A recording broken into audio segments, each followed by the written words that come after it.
consumo. Si el problema es en el ahorro, hay que hacer una política económica que corrija los errores del ahorro. Veamos en el ahorro. Si yo recibo 3,000 de salario y los 3,000 me como, mi ahorro es cero. Si a nivel nacional, todos, en el ingreso nacional, 100% es el consumo y 0% el ahorro, ¿qué pasa con los bancos? Los bancos, cuando llegue alguien a decirle, mire, necesito un préstamo de 200,000 quetzales, el banco tiene que decir, no hay dinero. ¿Cómo dicen los bancos no hay dinero? No le van a decir, mire, no hay dinero. Lo que hacen es subir la tasa de interés para que usted no tenga opción de pedir el préstamo. Si usted va a prestar 100,000 quetzales y la tasa de interés del 5% anual, eso sería bonito, ¿no? Que dijeran, bueno, yo presto 100,000 y voy a pagar 105,000. Pero no hay dinero. En Guatemala es un país con poco ahorro. Entonces, la tasa de interés ahorita es del 50%. Quiere decir que usted presta 100,000 quetzales y al final del año va a pagar 150,000 quetzales. ¿Eso por qué? Porque no hay ahorro. Si el ahorro se redujera aún más, no todos ahorran, algunos todavía ahorran, algunos pocos ahorran. Si el ahorro se redujera aún más, podrían subir al 75% la tasa de interés. Es decir, mire, yo le presto 100,000 y usted me paga 175,000. El dinero se hace caro. La inversión se reduce por culpa de subir las tasas de interés, pero subir las tasas de interés es una reacción a que el consumo no está proporcionando ahorro. Si llegamos a un problema grave, podemos subir la tasa de interés al 200%. Es decir, mire, yo presto el quetzales y usted me tiene que dar 300,000. O sea que le cobraré 200,000 de intereses. La tasa de interés subiendo es una forma del banco de decir no hay ahorro. Entonces, las políticas económicas tienen que hacer bajar la tasa de interés. Eso significa motivar un ahorro. Pero las políticas económicas tienen que estar bien centradas. Si el error es en la inversión, hay ahorro, como lo decía el compañero, pero no hay inversión, entonces, ¿de qué les sirve a los bancos tener ese dinero guardado? Necesitamos que las empresas lleguen a pedir ese dinero. Freddy Chavarría. Buenos días, doctor. Buenos días, compañeros. El análisis que hace la gráfica, pues yo lo relaciono, por ejemplo, que todas las empresas tienen que hacer como un análisis de mercado de qué tan demandante es los productos y con base a eso producir para no crear un sobreexcedente de producción. Y así ahí sí que asumir la capacidad instalada que se tiene para satisfacer la necesidad del consumidor. En el tema de la inversión y el ahorro, pues como lo que puedo observar es que, por ejemplo, la finalidad de un banco es captación de dinero. Entonces ellos lo que quieren es captar dinero y pagarle una tasa X a la persona por ahorrar. Y en el tema de inversión es prestar ese dinero a otra persona que lo necesita, pero a una tasa de interés mayor. Entonces prácticamente ahí, llamémoslo así, estamos creando una ganancia y creando, llamémoslo así, flujos a la institución financiera que ayude a mantener como un fondo económico o la economía se esté estable como tal. Y eso es lo que analicé en base a la gráfica, la explicación. Bueno, muchas gracias. Una orientación es que tenemos que dejar de pensar ya de micro. Okay. En micro ya vimos que hablamos de empresas, hablamos de bancos. Aquí estamos hablando de un país. Y cuando el ahorro de un país se queda en los bancos, pero ya no hablo de un banco, de los bancos, y las empresas no están llegando a sacar ese dinero para invertir, hay un problema. Hay que ver por qué razón. Resulta que los bancos están cobrando una alta tasa de interés, entonces hay que motivar a los bancos a bajar esa tasa de interés. Al bajar la tasa de interés, yo no estoy viendo el nombre del banco, yo bajo la tasa de interés como gobierno, responsable de la dirección de la economía, bajo la tasa de interés para motivar la inversión. ¿De qué empresa? No me interesa la empresa, estamos hablando de país, y por lo tanto la inversión es un número total. Esa inversión es la suma de 1,000,000 de empresas, sí, pero a mí me interesa el número total, la inversión. Entonces quiere decir que estos son números totales: producción total, consumo total, ahorro total, inversión total. a nivel de macroeconomía.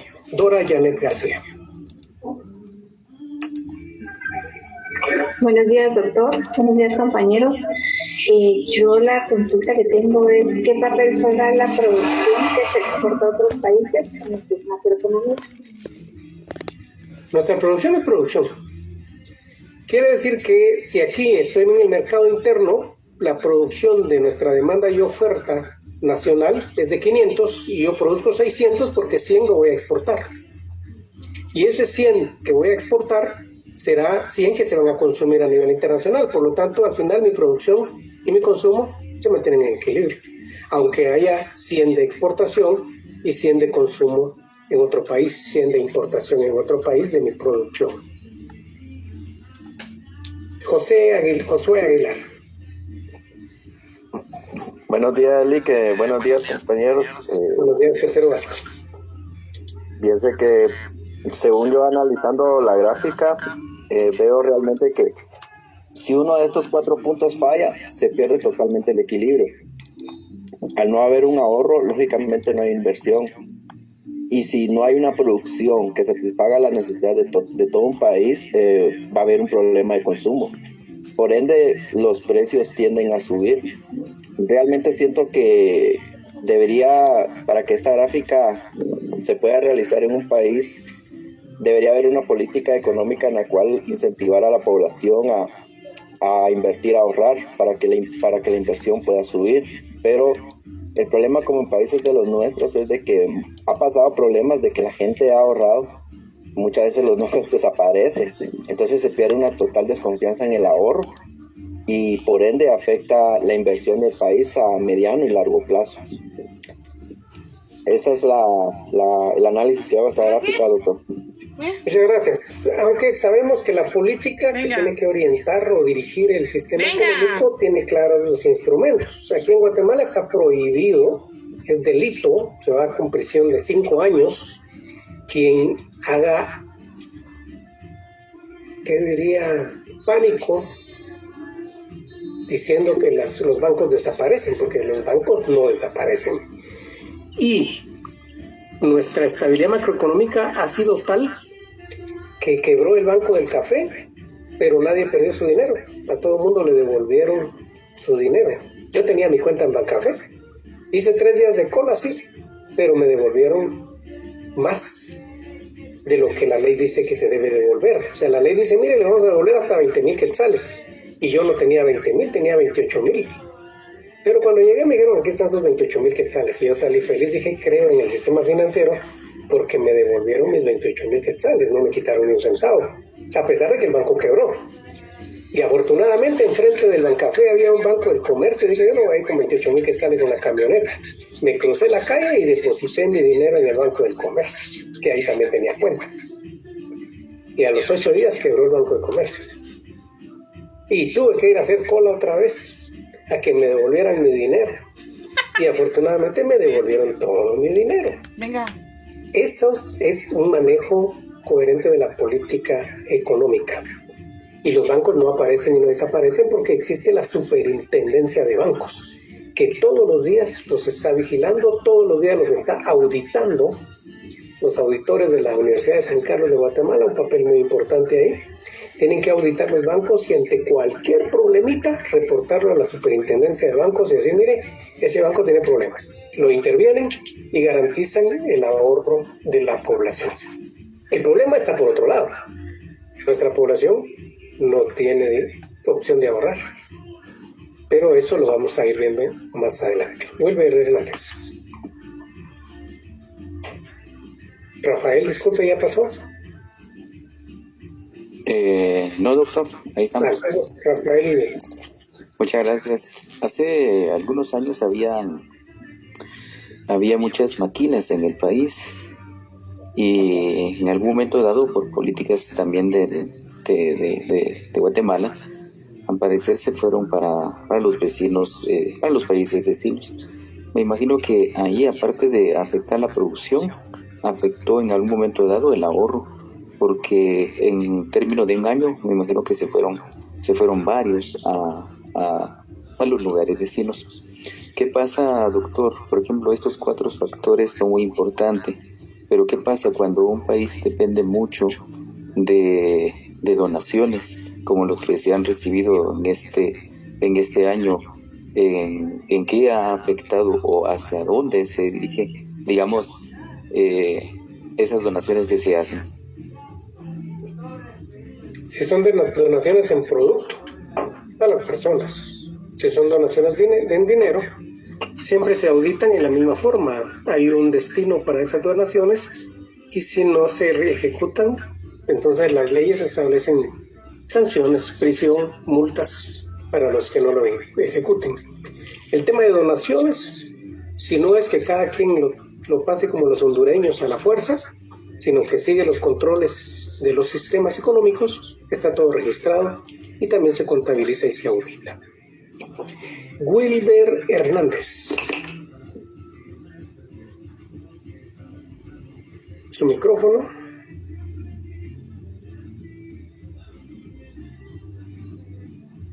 Bueno, parece que no tiene Wilber o se salió. Pidió la palabra y se salió. Vamos a seguir avanzando porque recuerden, estamos viendo los fundamentos de la macroeconomía y estamos partiendo de una conexión con la micro, en donde tenemos que sacarlos ya de la micro y mandarlos a otro nivel, en donde vemos que la macroeconomía tiene mucho en nuestras vidas.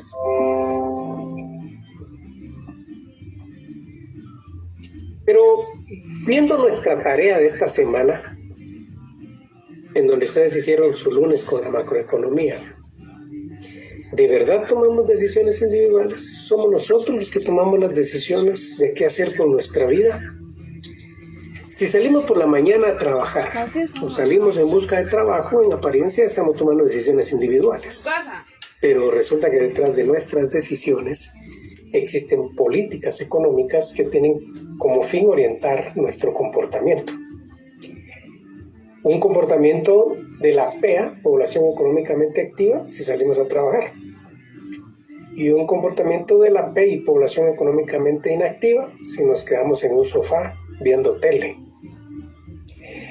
Pero resulta que debe haber un equilibrio entre la PEA y la PEI para que ambas alcancen niveles aceptados en el sistema económico. ¿Ustedes son PEA o son PEI? ¿Qué comentarios tienen?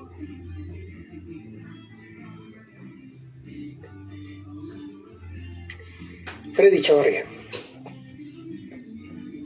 Pues yo soy o pertenezco al grupo de población económicamente activa debido a que el día a día prácticamente, bueno, actualmente estoy laborando y creo que digamos, conduzco a la participación o factores de producción de una empresa como tal. Entonces prácticamente, digamos, ese sería mi comentario. Muy bien, excelente. La mayoría de ustedes, por el nivel del 9º semestre, deberían de participar en la PEA. Sin embargo, también puede darse el caso de que haya personas en la población económicamente inactiva. Pero eso lo vamos a evaluar.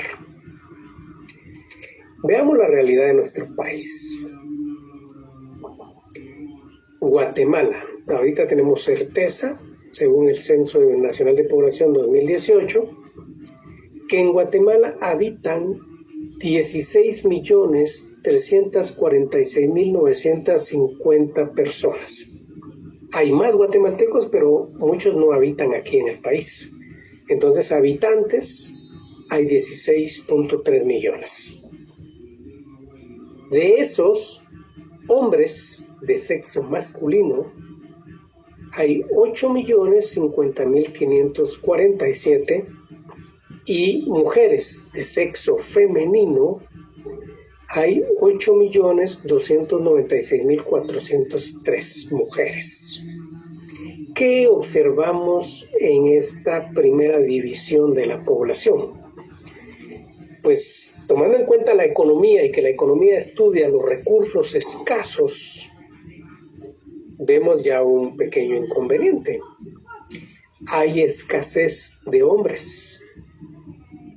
quiere decir que habrá 246,000 mujeres que no van a encontrar a su hombre ideal. Así que aquí hay un mensaje clarísimo para las mujeres. Usted ya tiene un hombre, cuídelo porque son escasos. Pero bien, eso en un país anglosajón o en un país desarrollado no da problema. Pero en un país machista como el nuestro, que haya más mujeres que hombres nos da un problema económico. ¿Y por qué nos da un problema económico? Porque en Guatemala le decimos a la señora, ahora que ya eres mi esposa, ya no vas a trabajar. Te vas a quedar en casa haciendo la limpieza, lavando los trastes y cocinando. Ese mismo guatemalteco se va a Estados Unidos y resulta que si se va soltero, allá se casa. Y él y su esposa lavan trastes, él y su esposa cocinan, él y su esposa se van a trabajar. En cambio, en Guatemala, ese mismo individuo se viene, se divorcia de allá, se viene, aquí se casa y la esposa no la deja trabajar. Ahí hay un problema. Entonces, este desequilibrio aparente entre más mujeres y hombres nos da un problema de ingresos. ¿Cómo está dividida, además, la población? Abraham Colón. Doctor, perdone, ahora que usted menciona eso, este ejemplo que nos dio de personas que se van al extranjero, me surge una duda. Yo varias veces, en varios años, he escuchado que cuando esto sucede, cuando personas, por ejemplo, de aquí Guatemala, van a trabajar a los Estados Unidos, van a desarrollar la economía de otro país. ¿Esta expresión es correcta o es incorrecta? Es correcta, trabajan. Totalmente correcta. Ellos participan de la vida económica del otro país al proporcionar su fuerza de trabajo. Y de hecho la proporcionan con más ganas que si estuvieran aquí en Guatemala, que es la que uno no se responde por qué. Más adelante, Shiri, vamos a ver lo de las remesas. Ahorita solo veamos personas, población, porque necesitamos entender. Resulta que a estos 16.3 millones de habitantes que tiene Guatemala, los vamos a dividir por edades. De 0 a 14 años, pues obviamente son personas que no están en edad de trabajar, están estudiando. Están de 14 años en segundo básico todavía. Y de 0 años no vamos a pedirle al bebé que tiene 3 días de nacido, 5 días de nacido, mire, vaya a trabajar. Se está en edad de no trabajar, de 0 a 14 años. Y la persona de 65 y más, que está muy viejito, también está en edad de ya no trabajar, ya trabajó lo suficiente, ahora descanse.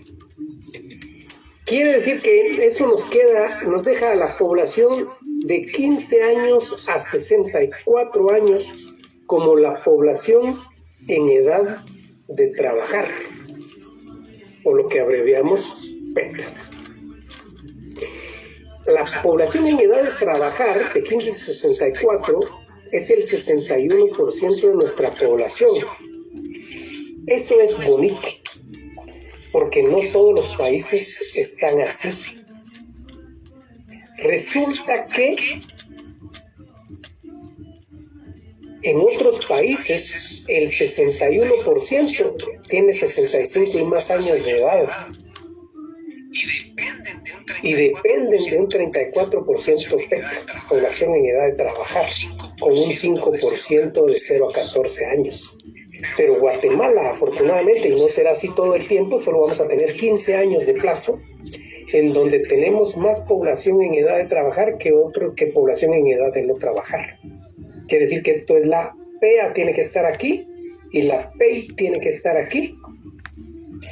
Y eso es una ventaja que se ha denominado, apúntelo, bono demográfico. Guatemala entró en el año 2020 al bono demográfico. ¿Eso qué significa? Que la población en edad de trabajar es mayor que la población que no tiene que trabajar. Pero de ahí se va a ir reduciendo, y llegará un momento en donde la población anciana, de 5% aquí ahorita, será mayor, y niños ya casi no van a tener, entonces será menor. Pero ahorita estamos en el bono demográfico y por lo tanto es el momento de la bonanza para nuestra economía. Sería bueno, pero tenemos problemas. Europa sí ya sabemos que el 61% de su gente está en 65 años y más, Canadá también. ¿Y qué hacen esos países para resolver el problema? Sacaron su Green Card para ver si hay jóvenes de otros países que lleguen a trabajar con ellos, porque ya no tienen población en edad de trabajar. Entonces ya vienen presidentes cuenteros que le dicen a su población: yo tramité visas de trabajo. No, hombre, son esos países los que están viendo dónde consiguen jóvenes porque ya no tienen cómo para trabajar en su economía. No es que el presidente sea muy astuto y se fue a negociar visas. No, esos países están tratando de resolver su problema porque ya no tienen el bono demográfico. Que los otros usen esa información políticamente para hacerse halagos es falso. ¿Qué ocurre? Hay dos opciones: o tienen hijos, pero la gente no quiere tener hijos, o traen jóvenes de otro país para que vengan a trabajar. Y eso están haciendo. La Green Card o la visa de trabajo se está ofreciendo. Mientras que Guatemala está en otro rollo. Guatemala está en su bono demográfico.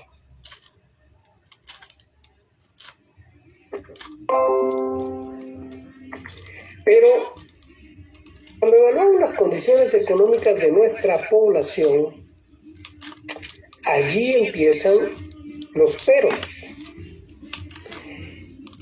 Se ve que todo está bien. 16.346.950 habitantes, 11.658.477 en edad de trabajar y 4.688.473 dependientes. Si esto fuera fútbol, el marcador sería 5-2. Quiere decir que hay 5 personas en edad de trabajar que tienen que generar ingresos y 2 personas que tienen que ser mantenidas: los ancianos y los niños. Eso está muy bien, ¿no? Quiere decir que económicamente nuestras condiciones económicas son favorables para que Guatemala sea un país desarrollado. Tiene mayor cantidad, está echando 5 goles en población en edad de trabajar y están perdiendo con 2 goles los dependientes. Pero el problema es que nosotros generamos una dependencia cultural y esa solo funciona en estos países como el nuestro y no en otros países.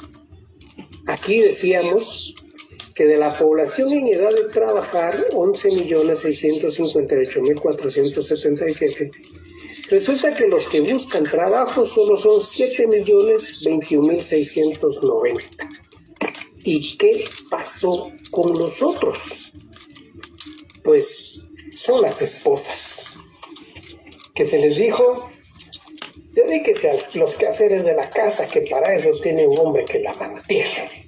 Usted tranquila, haga su limpieza de 8 a 9, cocine de 11 a 12 y vea sus novelas en la tarde. Que de hecho hasta los canales de televisión les van a poner sus novelas. No antes, sino a partir de las 2 de la tarde. ¿Eso qué hacen? Bueno, no solo ellas. También viene un papá alcahueta y le dice: hijo mío, hasta que se gradúe de la universidad busca trabajo. Mientras tanto, yo lo mantengo. Y ahí están los patojos estudiando macroeconomía y no trabajan. Y las hijas: hija, hasta que usted salga de la universidad, trabaja. Ahorita no se preocupe, que yo la mantengo. Entonces resulta que si hablamos de la población en edad de trabajar, la población económicamente activa solo son 7 millones. Aunque están en edad de trabajar, no participan de la población económicamente activa, sino que se pasan a ser dependientes. Y nuestros dependientes, en lugar de ser 4.636.787 personas, se convierten en 9.325.260 personas. Y esto en nuestro equipo de fútbol ya nos hace perder. Ahora estamos en el marcador 6-8. 6 personas de la PEA deben mantener a 8 personas de la PEI. ¿Quiénes son los dependientes, además de la edad? Pues aquí tenemos una silla de ruedas. Aquí tenemos un señor con un bastón y un perro que nos dice que tienen una discapacidad. Entonces, los que tienen una discapacidad también forman parte de los dependientes. Aquí están entonces los ancianos y los niños, las personas con discapacidad y las amas de casa. Entonces, ahora ya no es tan bonita la situación, porque es cultural el asunto. Mientras que en otros países no funciona así, nosotros pensamos 6-8 el marcador. Sin niveles. Buenos días, doctor. Perdón. Tengo una duda. De los dependientes también no tiene que ver por las oportunidades de trabajo, ya que en Guatemala no hay tanta oportunidad de conseguir un trabajo. Entonces, por ende, se vuelven dependientes. ¿Es mi pregunta? No, se vuelven desempleados, pero no dependientes. ¿Y en qué situación se daría? El desempleo es temporal. Yo me quedo sin trabajo 2-3 meses. Y al cuarto mes consigo trabajo. Pero aquí estamos hablando de los dependientes, es que del 1 de enero al 31 de diciembre dependen de estos 6 que están aquí para mantenerlos, de los ingresos de esos 6. Daniel Q. Buenos días, doctor. Solo tengo una consulta. Por ejemplo, no sé si hay alguna estadística que hable de los que están económicamente activos, qué nivel de preparación tienen actualmente, ya que eso he visto que influye bastante, que uno puede tener la edad económica de trabajar, sin embargo, tal vez el empleo no es muy remunerado debido a que trabajan ya sea en el sector agrícola o en algunas otras áreas que no necesariamente piden alguna especie de preparación, sino que es más que todo empírico. Correcto, pero yo lo que veo, Daniel, es que no tiene nada que ver el nivel de formación con los ingresos que usted se genere. Solo es una utopía o es un pensamiento nada más de algunas personas. Yo pienso que los límites nos los ponemos de manera individual y son en la mente. Por ejemplo, como yo voy a la iglesia, a la misa, hay un predicador católico ahí que se dedica a predicar. Así que yo lo abordé y le dije, mire, cuénteme usted de qué vive, porque se mantiene predicando, ¿no? Eso no es no trabajar. Y como es predicador católico, no es que le den dinero de los diezmos. A los sacerdotes sí, pero predicador católico no. Y entonces me dice, mire, lo que pasa es que yo vengo de una aldea de Asunción Mita, Jutiapa, pues. Y decidí dedicarme al servicio del Señor y por lo tanto yo no tengo un trabajo formal, yo me hago mi propio trabajo. ¿Y cómo me hago mi propio trabajo? Sencillo, me dice, agarré un machete, compré un machete que me costó 11 quetzales. Y me voy de colonia en colonia, en las mañanitas. Salgo a las 6 de la mañana y me voy y veo que en una casa el monte está alto y toco. Disculpe, señora, ¿puedo cortarle el monte? Y la señora me dice, bueno, pero ¿cuánto cobra? Y yo, depende de la cantidad, veo la dimensión y le digo, mire, 50 quetzales le cobro por cortarle el monte. Y viene la señora y me paga. Y eso hago, me dice, de ahí me voy a otra casa y me voy a otra casa y luego cuando ya me toca mi predicación dejo de trabajar y me voy a trabajar porque eso, yo mismo me tengo que poner mi horario. Y le pregunto, ¿y cuánto gana? Ah, me dice, hay meses en que me va muy mal, gano 5,000 quetzales. Pero otras veces me va muy bien y gano 9,000 quetzales. Me mantengo entre 5,000 y 9,000 quetzales mensuales. Entonces, aquí Daniel se rompió la jetatura porque, ¿qué decimos? Que ese señor es muy empírico, que no tiene trabajo formal, que por eso está condenado a recibir poco dinero. Pues según veo, 9,000 quetzales muchos de nosotros quisiéramos tenerlo. Aquí estamos hablando entonces de otras condiciones que se generan individualmente, pero lo que sí queremos remarcar en el análisis es que los dependientes son estos que no tienen trabajo, pero que no tienen ningún interés de buscarlo, sino que dependen de estos 6 que están trabajando y del dinero de ellos para comer. Freddy Chavarría. Buen día, doctor. Solo haciendo una analogía, digamos, por sensibilmente hablando de esa gráfica, es prácticamente casi el 80% digamos, pertenece a las personas como dependencias como tal. Entonces prácticamente solo el 20% de la población como tal prácticamente sería como que mantiene, llamémoslo así, la economía o trabaja con base a esta gráfica proporcionada de los 11.658.457. Correcto, o sea, lo que estamos viendo es que otros países nos aventajan por esa diferencia cultural que nosotros tenemos aquí. Que si le pusiéramos a las personas en edad de trabajar a trabajar, nosotros tendríamos los ingresos suficientes y no tendríamos la pobreza de la que se habla.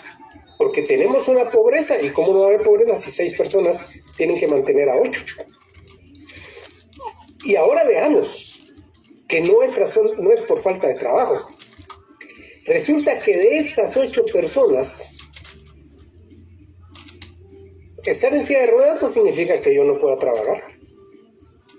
Hay muchos trabajos que yo puedo hacer estando en silla de ruedas, porque tener una discapacidad no me dice que no me da derecho a trabajar. Pero en Guatemala, si usted se va al Trébol, ahí se va a dar cuenta en la pasarela del Trébol que hay un señor como que hace pesas porque mide 1,80 y está así todo musculoso, empujando en silla de ruedas a una persona que pide limosna. El problema es que tanto el que empuja la silla de ruedas como el que tiene la silla de ruedas son dependientes, pidiendo limosna cuando en realidad podrían estar generando ingresos. Ayer fui a comprar a Walmart y resulta que la cajera es sordomuda. Con señas me dijo que ingresara la tarjeta y yo le hice unas preguntas y me informó que no, ella no oía, que ella solo pasaba los productos en la máquina y me cobraba con tarjeta de crédito y se acabó el asunto. Pero mire, el que ella fuera sordomuda no le impide tener un trabajo. El problema está en nuestros empresarios que no quieren aceptar a esas personas para trabajar.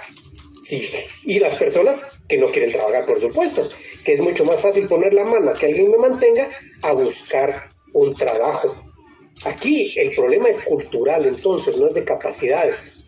Aquí las empresas deben cambiar culturalmente y empezar a aceptar a que las personas con discapacidad sí pueden trabajar, y las personas con discapacidad deben también aceptar que pueden trabajar y que no tienen por qué estar pidiendo limosna en las esquinas, en las pasarelas, en los postes, en las iglesias, en los hospitales. Julio Roberto Marroquín, ¿quiere decir algo?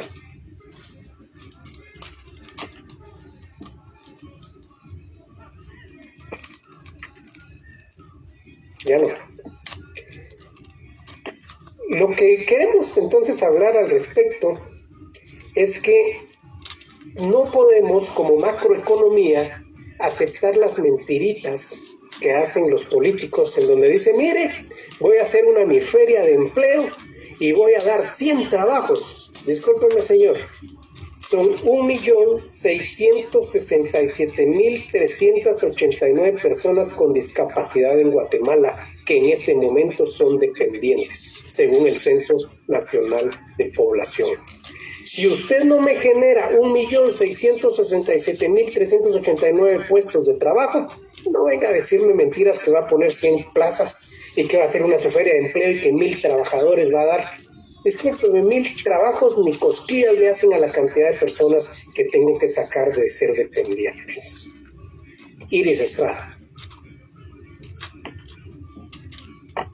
Sí, licenciado, fíjese que pues yo tengo la oportunidad de trabajar para el gobierno y han sido temas que se han abordado en respecto a políticas para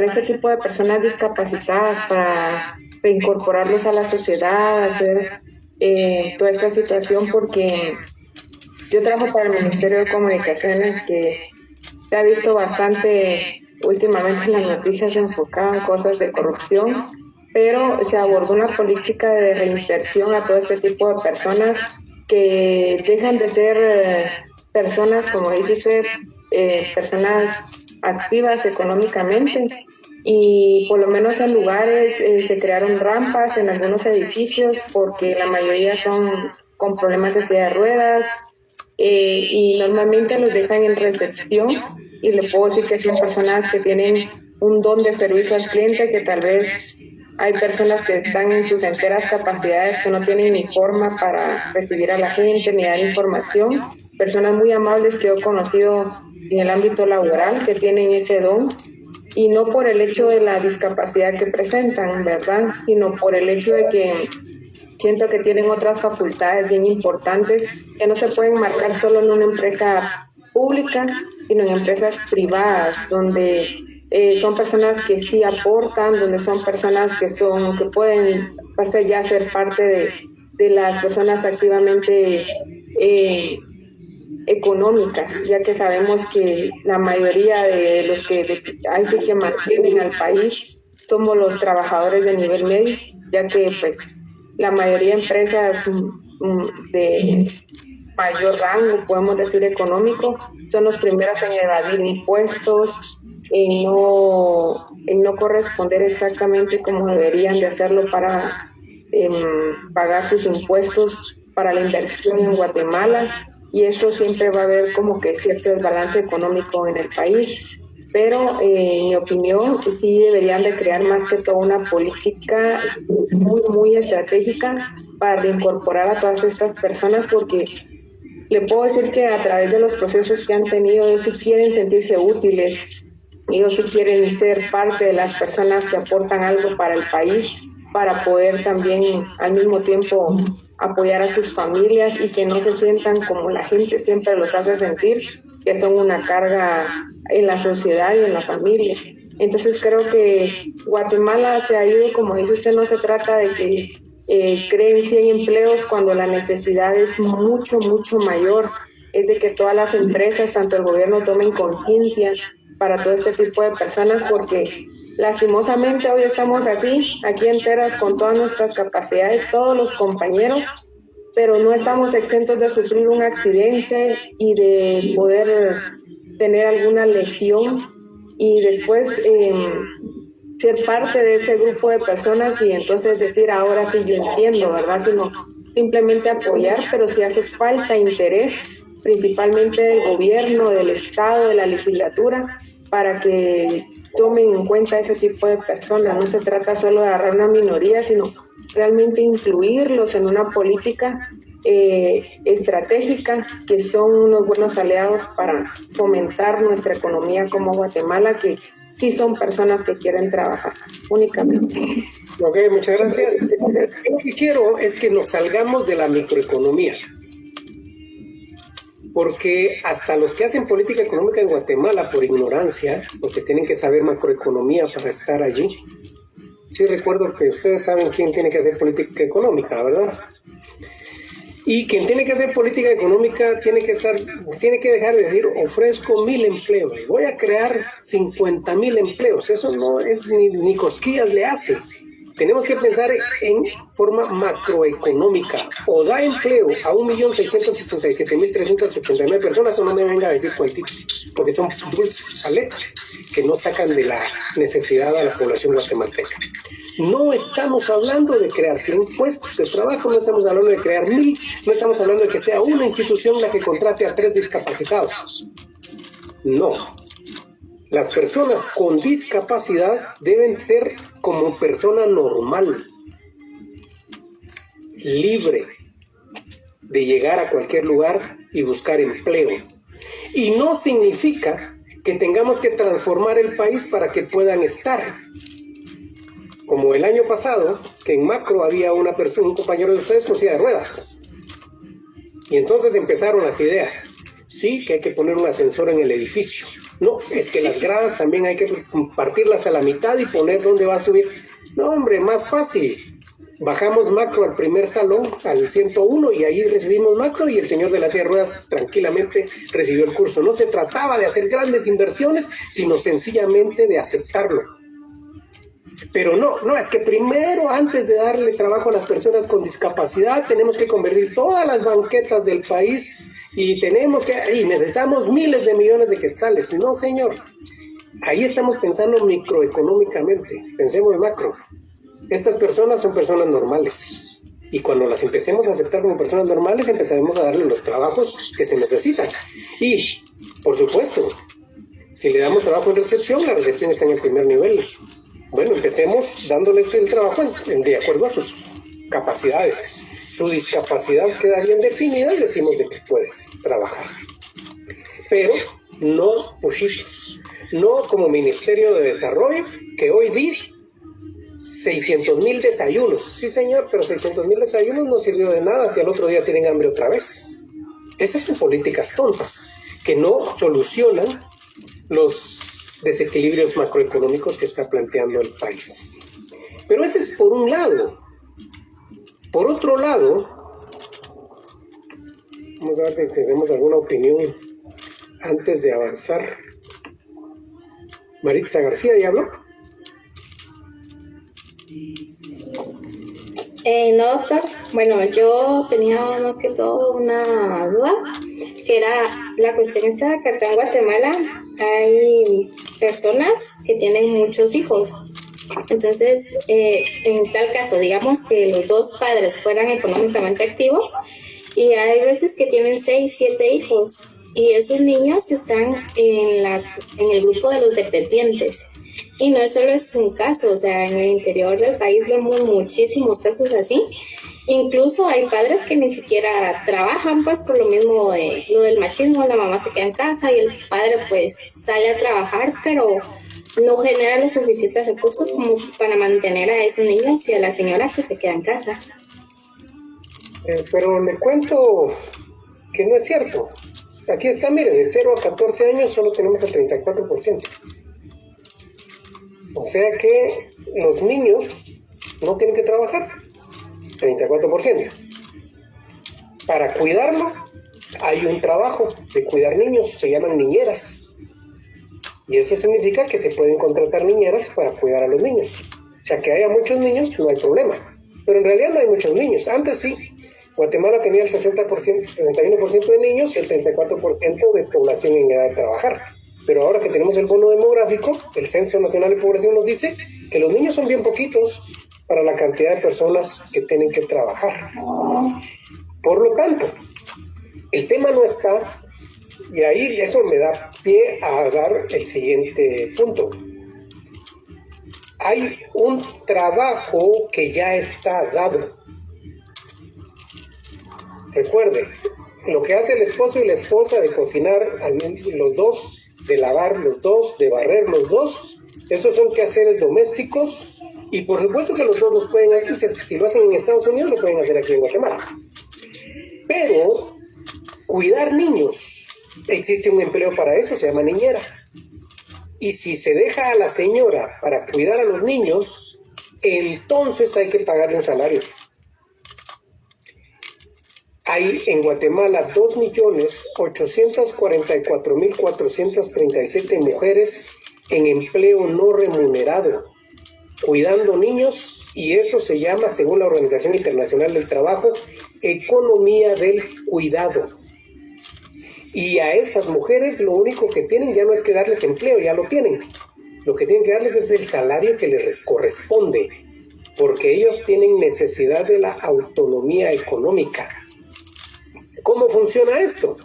El esposo, que fue el que la puso a cuidar niños, pues le tiene que pagar su salario mínimo según la ley a ella.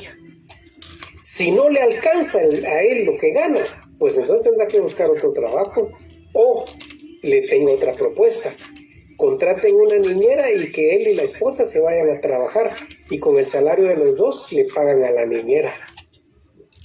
En otras palabras, resolver el tema de la economía del cuidado le daría a Guatemala salarios a 2.844.437 personas que están en empleo no remunerado, pero que están empleadas. Aquí no solo hablamos de cuidar niños, también cuidar ancianos. Hay personas que no van a trabajar porque tienen que cuidar a un anciano, que ya tienen que cambiarle pañal, que ya no se puede mover por sí mismo, que si sale a la calle se le olvida su nombre y olvida de dónde vive, y no trabajan por estarlo cuidando. Entonces que reciban un salario porque es economía del cuidado. Por lo tanto, aquí en Guatemala ya no hay que crear trabajos, el trabajo ya está dado, lo que hay es que remunerar el trabajo. El COVID-19 dio puerta a que otro montón de mujeres se dedicaran a cuidar enfermos. Pero discúlpenme, ya existe una profesión para eso, se llama auxiliar de enfermería. Y si están trabajando de auxiliar de enfermería cuidando a personas que les dio COVID, excelente, entonces ahora se los paguen su salario que le corresponde.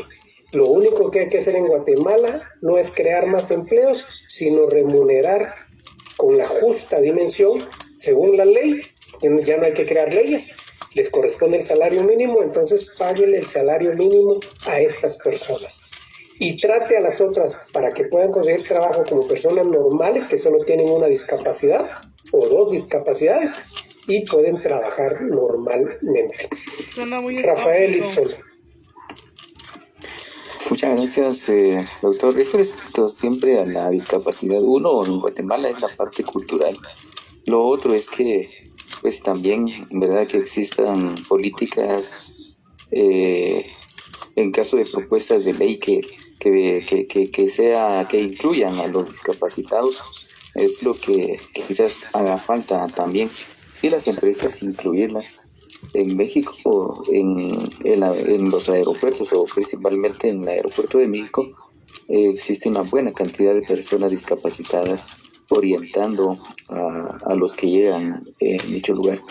Entonces sí es cierto que acá en nuestro país hay varios que están empujando las sillas de rueda y teniendo esa oportunidad, quizás estando en silla de rueda, uno puede observar, o han visto algunos ahí ilustrando o incluso lavando carros. Y, o sea, ahí sí tiene formas. Hay que erradicar esa parte cultural que ha hecho que estas personas no puedan crear, digamos, el sustento. Gracias. Bien, Maritza García ya opinó, ¿no?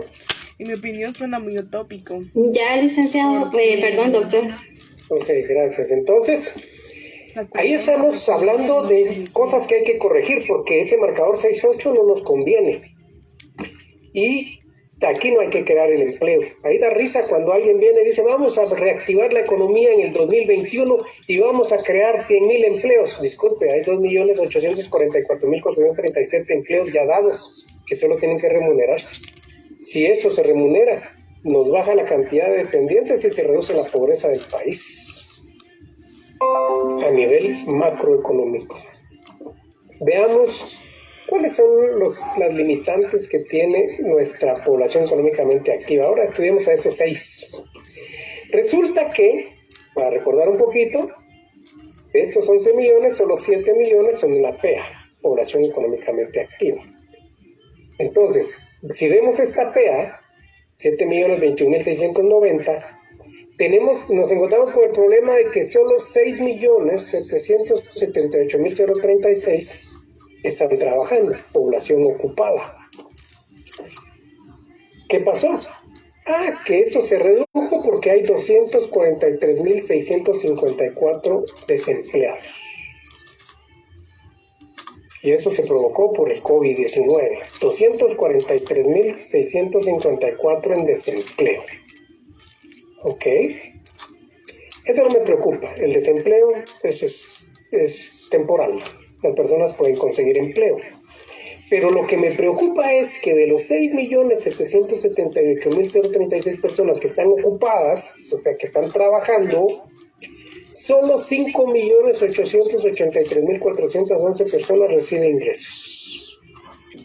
Hay en el país 894.625 personas trabajando de forma voluntaria. Y eso sí es una vergüenza. Porque resulta que en países desarrollados no están trabajando de forma voluntaria, todos reciben un salario. ¿Quiénes son los voluntarios? Pues hay en el Ministerio de Educación maestros que quieren una plaza y que trabajan 3 años ad honorem con tal de que tal vez en el 4º año les den una subplaza. Pero discúlpeme, esos 3 años están trabajando y por lo tanto debieran de recibir su salario. Cuando ustedes hablan de fraude, aquí hay fraude. Cuando hablan de corrupción, aquí hay corrupción.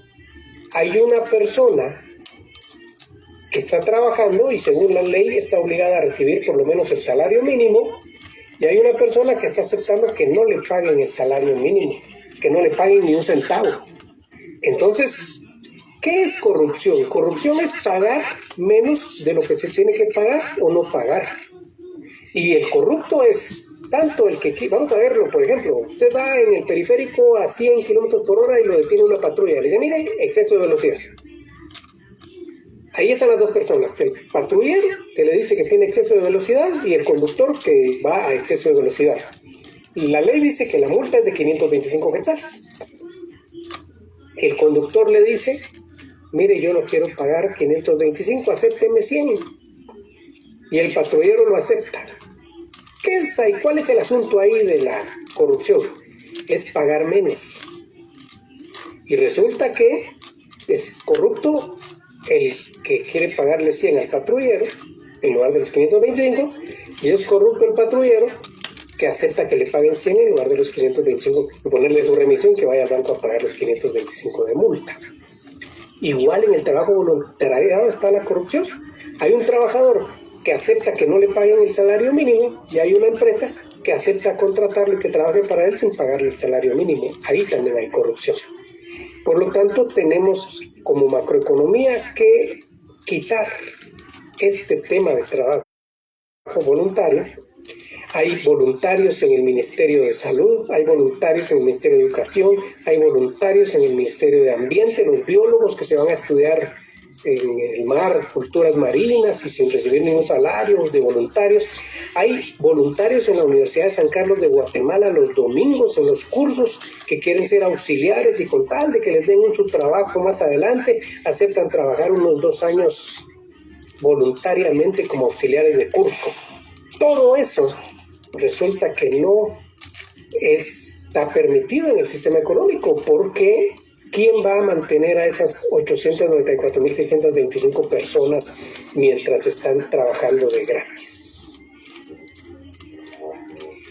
Y así, usted me podrá decir que en donde más hay voluntarios casi en muchos lugares. Eso es lo que también nos está provocando desequilibrio en el sistema económico. Y voy a hacer una cuenta bien sencilla. Si la población que recibe ingresos son los 5.8 millones de habitantes, los dependientes subieron ahora a 10.4 millones de habitantes. El marcador es 9.16. 9 personas deben mantener a 16 personas que no tienen ingresos. Ahí están los bomberos, mire, voluntarios, dice. ¿Por qué no se les da su salario? Si agarramos a esos 894.625 voluntarios, los multiplicamos por 3.000 quetzales de salario por 12 meses, la economía de Guatemala, mire, está dejando de percibir 32.206 millones de quetzales, que bien nos alcanzarían para comprar pan, tortillas, frijoles, queso y comer. 32.000 millones de quetzales se corregirían en el desequilibrio macroeconómico, se le pagan su salario a esto. ¿Qué hay que hacer? ¿Crear políticas? No, señor. Cumplir la ley. La Constitución Política de la República de Guatemala dice que a igual trabajo, igual salario. Y por lo tanto hay que ver quién está haciendo lo mismo que ellos, ver qué salario tiene y pagarles el salario a estos voluntarios exactamente igual. Y si no se hace, entonces es delito, porque la ley no dice que igual trabajo, páguele a uno su salario y a otro dígale muchas gracias porque es voluntario. Si la Constitución Política no lo dice, entonces no se puede hacer, es ilegal. Comentarios. Estamos viendo los fundamentos de la macroeconomía. Marlon Pichola. Buen día, doctor. La verdad son preocupantes estos datos. Lo que me da mucho más atención es, no sé si podría poner la posición, están el porcentaje de personas activas. ¿Comentarios? Una de las primeras diapositivas que corresponde al porcentaje, que es 61%. Esa. Preocupante también ver este 34%, porque en un par de años quiere decir que los datos que estamos dando van a ser menores aún todavía, y la población vamos a hacer descendientes, van a ser 61% contra un 34%. Correcto, o sea, si cumplimos 65 años y más. Pero ahora vean cómo es que dejamos de percibir voluntariamente 32.000 millones de quetzales. Y eso, Marlon es el que está hablando, ¿verdad? Entonces, eso es lo que tenemos que dejar, corregir en el sistema económico. Karen Morán. Lee, buen día. Una consulta. ¿Este censo incluye personas que están en prisión? Sí. Ah, ok. Gracias por ser amigo. Y las personas que están en prisión deben trabajar. Si no, otras veces se ha hecho cómo se construyó la carretera del Atlántico, con todos los prisioneros y las piochas. Ah, ok. Gracias.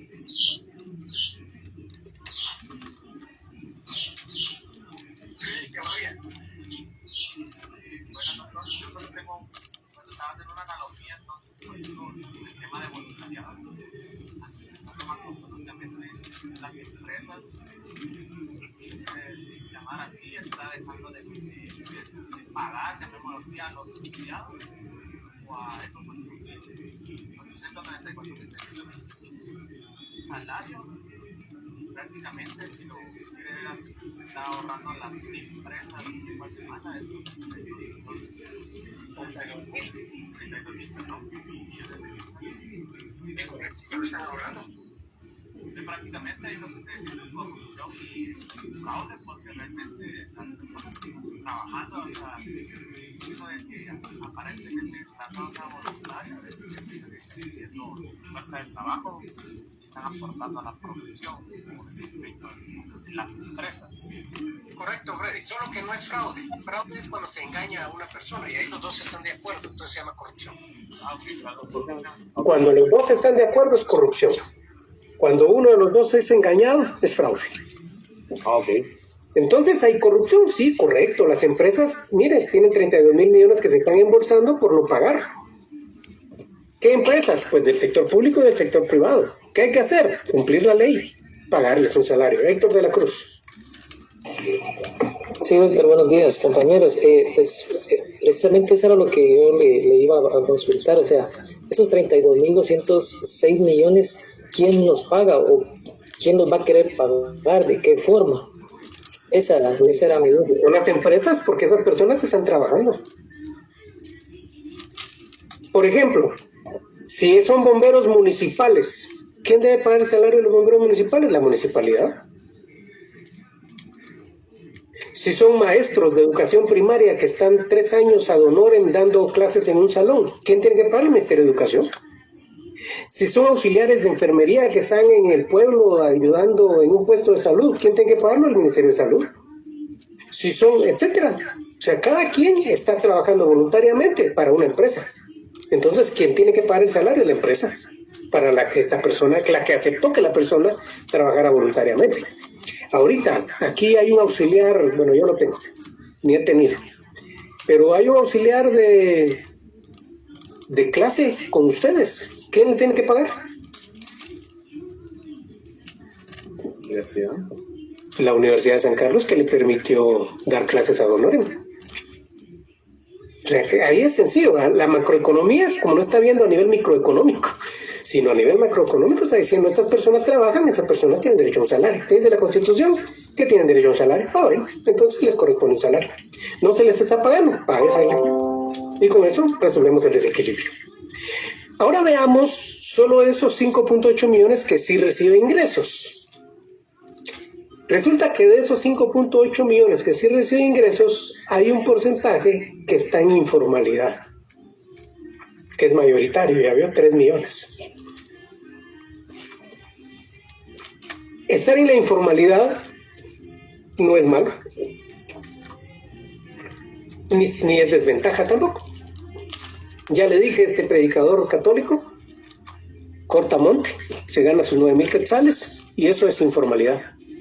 Pero 9,000 quetzales no es una remuneración mala. De hecho, él se ve muy bien, le va bien.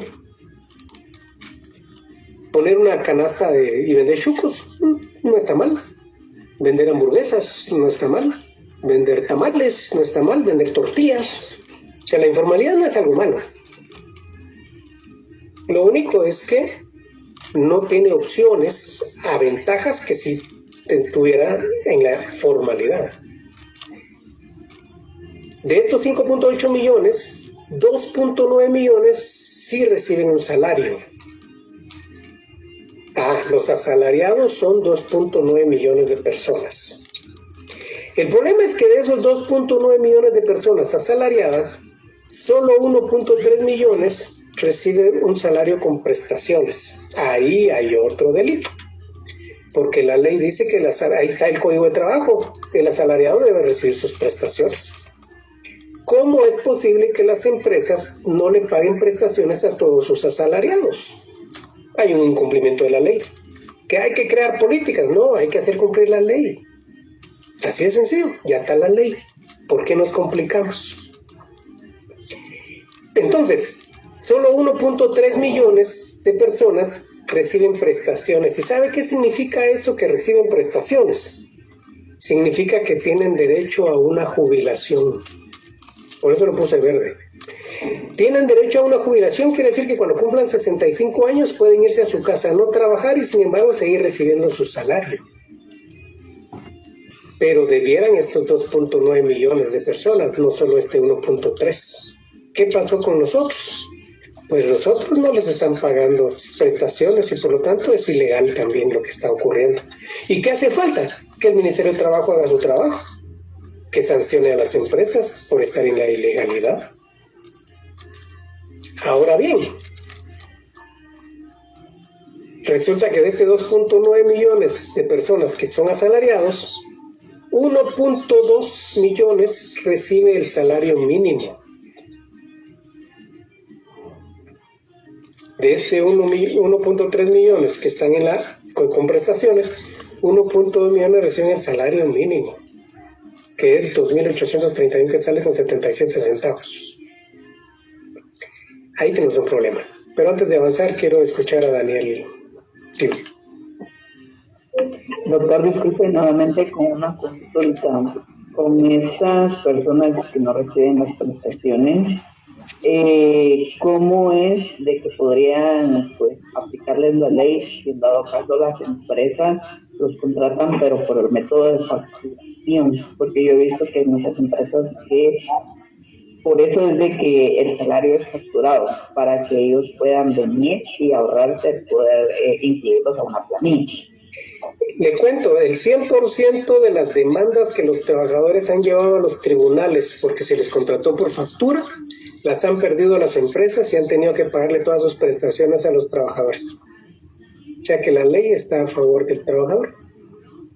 Lo que pasa es que el trabajador se acobarda y no demanda a las empresas. Pero la ley le favorece.